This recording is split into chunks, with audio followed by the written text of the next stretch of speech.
বিসমিল্লাহির রহমানির রহিম। আসসালামু আলাইকুম রহমতুল্লাহ। আশা করি প্রত্যেকে ভালো আছেন। আজকের আলোচনা পর্বে আমরা খুবই গুরুত্বপূর্ণ প্যানেল করে কিছু গুরুত্বপূর্ণ সেকশন উপস্থাপন করব। তাহলে এখানে দেখা যাচ্ছে প্রথম আমরা দেখতে পাচ্ছি 130 প্যানেল করে এনে 136, 157, 212, 216 এবং 216 ক। এখান থেকে একটি প্রশ্ন তৈরি করেছি। প্রশ্ন হচ্ছে কোন অপরাধের ক্ষেত্রে স্ত্রী কর্তৃক স্বামীকে আশ্রয় দিলে স্ত্রীর কোনো অপরাধ হবে না। এখানে আশ্রয় সম্পর্কে আমরা 52 কতে আমরা আলোচনা করেছিলাম প্যানেল কোডে এনে। তাহলে আমরা এখানে প্রথমে খেয়াল করি 130-এ কি বলা হচ্ছে। 130-এ বলা হচ্ছে, অর্থাৎ এখানে বলা হচ্ছে আশ্রিত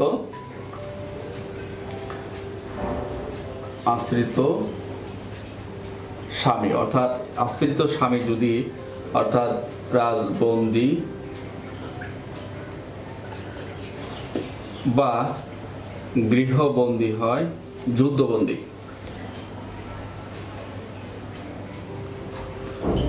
রাজবন্দী এবং যদি যুদ্ধবন্দী হয়, যদি কোনো স্বামীকে যদি স্ত্রী আশ্রয় দেয় সেটা অপরাধ বলে গণ্য হবে না। 130-এ বলা হচ্ছে অর্থাৎ কোনো আশ্রিত কোনো যুদ্ধ অর্থাৎ রাজবন্দী যুদ্ধবন্দী কোনো আশ্রিত স্বামীকে যদি কোনো স্ত্রী যদি আশ্রয় দেয় সেটা অপরাধ বলে গণ্য হবে না। 136-এ বলা হচ্ছে অর্থাৎ প্রতিরক্ষার বাইরে থেকে প্রতিরক্ষা বাহিনী থেকে পলায়ন করে, অর্থাৎ কোনো সেনা সদস্য, সেনা নৌ বিমান যদি কোনো বাহিনী কোনো সদস্য যদি প্রতিরক্ষা বাহিনী থেকে যদি কোনো সদস্য যদি পলায়ন করে, যদি এই ক্ষেত্রে যদি স্ত্রী তাকে কি আশ্রয় দেয় অবশ্যই সেটা অপরাধ বলে গণ্য হবে না। 136-এ বলা হচ্ছে প্রতিরক্ষা বাহিনী থেকে যদি কোনো অর্থাৎ কোনো সদস্য যদি পলায়ন করে, যদি স্ত্রী যদি আশ্রয় দেয় সেটা অপরাধ বলে গণ্য হবে না। 157 বলা হচ্ছে অর্থাৎ বেআইনি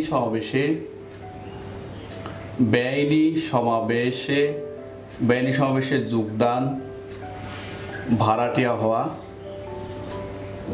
এরকম যদি বেআইনি সমাবেশে কোনো যোগদান বা ভাড়াটিয়া হয়, ওই স্ত্রী যদি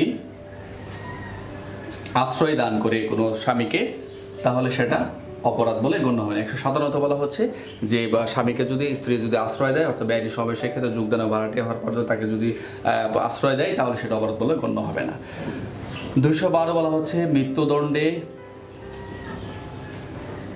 বা যাবজ্জীবন কারাদণ্ডে দণ্ডিত হলেও, যদি অপরাধী যদি মৃত্যুদণ্ডে বা যাবজ্জীবন কারাদণ্ডে দণ্ডিত হলেও যদি কোনো স্বামীকে যদি স্ত্রী কর্তৃক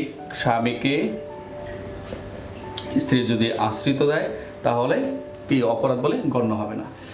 216 অর্থাৎ এখানে 212তেও বলা হচ্ছে যে মৃত্যুদণ্ডে যাবজ্জীবন দণ্ডিত হলে যদি অপরাধ হলেও সেটা অপরাধ বলে গণ্য হচ্ছে না। আর অন্যদিকে আবার 216 এখানে বলা হচ্ছে মৃত্যুদণ্ডে দণ্ডিত হওয়ার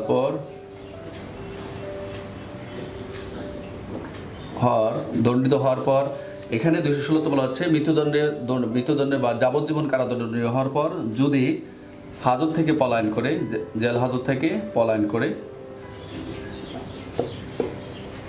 করে সেই ক্ষেত্রে স্ত্রী স্বামীকে যদি আশ্রয় দেয় সেটা অপরাধ বলে গণ্য হবে না। অর্থাৎ 216 বলা হচ্ছে যে মৃত্যুদণ্ডে বা যাবজ্জীবন কারাদণ্ডের আসামিকে যদি কোনো স্ত্রী কর্তৃক আশ্রিত করে সেটা অপরাধ বলে গণ্য হবে না।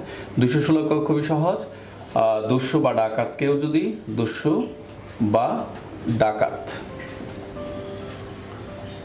ডাকাতকে যদি অর্থাৎ স্ত্রী কর্তৃক স্বামীকে যদি আশ্রয় প্রদান করে সেটা অপরাধ বলে গণ্য হবে না।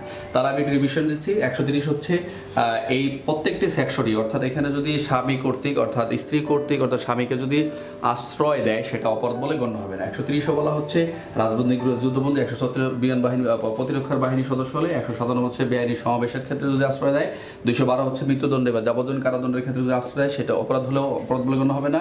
216 হচ্ছে মৃত্যুদণ্ডে দণ্ডিত বা যাবজ্জীবন কারাদণ্ডের অপরাধ হওয়ার পর যদি হাজত থেকে পলায়ন করে সেটা অপরাধ বলে গণ্য হবে না। আর 216 বলা হচ্ছে দস্যু বা ডাকাতকেও যদি আশ্রয় প্রদান করে সেটা অপরাধ বলে গণ্য হবে না। এই সকল ক্ষেত্রে অর্থাৎ যদি একমাত্র স্বামী অথবা স্বামী স্ত্রীকে যদি আশ্রয় দেয় সেটা অপরাধ বলে গণ্য হবে না, কিন্তু স্ত্রী যদি অপরাধ করে স্বামীর কাছে আশ্রয় নেয় সেটা অপরাধ বলে গণ্য হবে না। কিন্তু উক্ত ব্যতীত অর্থাৎ এই স্বামী স্ত্রীর ব্যতীত অর্থাৎ এখানে স্ত্রী এবং স্বামী ব্যতীত যদি কোনো ব্যক্তি এই উক্ত অপরাধের সাথে সংগঠনের সাথে সহায়তা করে অর্থাৎ সহযোগিতা করে আশ্রয় দেয় সেটা অপরাধ বলে অবশ্যই গণ্য হবে। কিন্তু এই ব্যতিক্রমের ভিতরে স্ত্রী এবং স্বামীর ক্ষেত্রে কখনো অপরাধ বলে গণ্য হবে না। তাহলে মোটামুটি আশা করি আজকের এই ধারাগুলো থেকে একটি প্রশ্ন শিখলাম, সেটা হচ্ছে কোন অপরাধের ক্ষেত্রে স্ত্রী কর্তৃক স্বামীকে অর্থাৎ আশ্রয় দিলে সেটা স্ত্রীর কোনো অপরাধ বলে গণ্য হবে না। তাহলে মোটামুটি আমরা 130, 136, 157, 212, 216 এবং 216 ক আমরা খুব সহজভাবেই শিখে ফেললাম। তাহলে আজকের আলোচনা এই পর্যন্ত। প্রত্যেকে ভালো থাকবেন। আসসালামু আলাইকুম রহমতুল্লাহ।